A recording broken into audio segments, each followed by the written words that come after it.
ከጠበኛና ቁጡ ሴት ጋር ከመቀመጥ በምድረ በዳ መቀመጥ ይሻላል።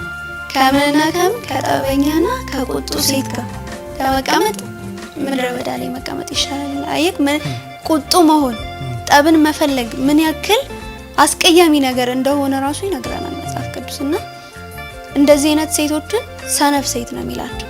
እረፍት አይደሉም፣ በቃ የጭቅጭቅ መሰረት ናቸው። ምንም ያክል ቢሰጣቸው ማያመሰግኑ ተቀባይ ያልሆኑ በሄዱበት ሁሉ ያዩት ነገር ሁሉ የሚያምራቸው። አንዲት ሴት እኮ ጥበበኛ የሚያስብላት ለቤቷ መኖር ስትጀምር ነው አይደለ?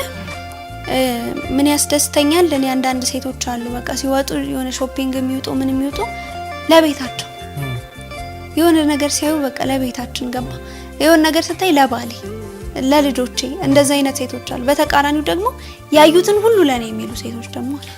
በቃ ይሄንንም ግዛልኝ ሰውየው እኮ ደሞዙ ትንሽ ሊሆን ይችላል ከደሞዙ በላይ ቁልል አድርጋ ይሄን ነገር ካልገዛልኝ ሞቼ ይገኛሉ ብላ ጸብ ትጭራለች ቤት ውስጥ ማለት ነውና እነዚህ አይነት ሴቶች ሰነፍ ሴቶች ናቸው።